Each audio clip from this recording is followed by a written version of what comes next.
मेरे बहादुर दर्शकों, एनिमेटेड सी एक्सप्लेन में एक रोंगटे खड़े कर देने वाली स्टोरी में आपका स्वागत है। आज हमारे पास आपके लिए वास्तव में कुछ भयानक है। इकट्ठा हो जाओ, गहराइयों में छिपे अंधेरों का उजागर करने का समय आ गया है। एक बार की बात थी, एक गांव था जिसका नाम कालीपुर था। यह गांव घने जंगलों के बीच बसा हुआ था। वहाँ के लोग बेहद धार्मिक थे और हर शाम देवी माँ की आरती किया करते थे। परंतु इस गाँव के बारे में एक बात बहुत प्रसिद्ध थी कि यहाँ की रातें बहुत डरावनी होती थी। गाँव के बड़े बुजुर्गों का कहना था कि गाँव में एक पुरानी हवेली थी जो पिछले 100 सालों से वीरान पड़ी थी। उस हवेली के बारे में यह कहा जाता था कि वहाँ आत्माओं का वास है। रघु जो गांव का एक नौजवान था, उसने इस किस्से को सुनकर ठान लिया कि वह इस रहस्य को सुलझाएगा। वह एक बहादुर और तिजासु व्यक्ति था। एक रात जब चांदनी रात थी, रघु अपने कुछ दोस्तों के साथ उस हवेली की ओर चल पड़ा। रास्ते में उसके दोस्तों ने उसे बहुत समझाया, परंतु वह नहीं माना और वह चल पड़ा। हवेली के पास पहुँचते ही रघु और उसके दोस्तों ने देखा कि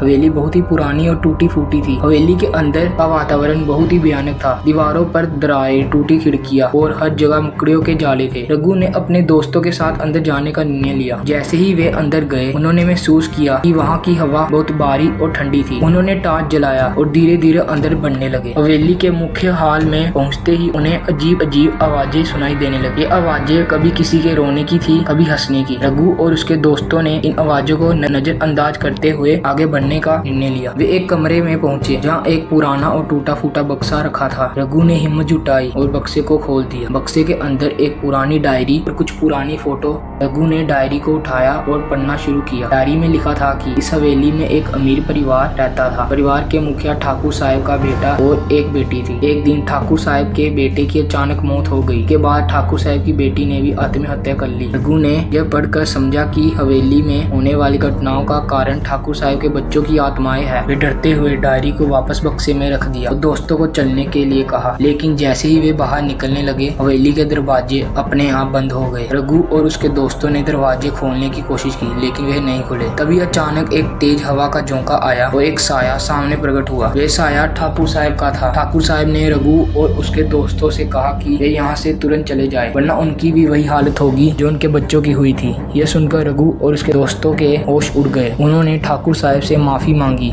और कहा कि वे केवल सच्चाई जानने आए थे। ठाकुर साहब ने उनकी बात सुनकर दरवाजे खोल दिए और कहा कि वे कभी दोबारा यहाँ ना आए। वे सभी तेजी से हवेली से बाहर निकले और गांव में वापस चले गए। गांव में आकर उन्होंने अपने अनुभवों को गांव वालों को सुनाया। इसके बाद गांव वालों ने फैसला किया कि वे उस हवेली के पास कभी नहीं जाएंगे और वहां की पूजा अर्चना करेंगे। कालीपुर गांव में अब भी रातें डरावनी होती है, लेकिन गांव वालों ने ठाकुर साहब और उनके बच्चों की आत्माओं को शांति देने के लिए वहाँ की पूजा अर्चना करना शुरू कर दिया है। रघु की बहादुरी ने गाँव वालों को इस रहस्य से अवगत कराया और उन्हें सतर्क रहने की सीख दी। तब से गाँव वाले हर रात देवी माँ की आरती करते हैं और उस हवेली की ओर जाने से बचते हैं। दोस्तों, अगर आपको यह वीडियो अच्छी लगी हो तो एक लाइक और चैनल को सब्सक्राइब करना और कमेंट में बताना कि वीडियो कैसी थी।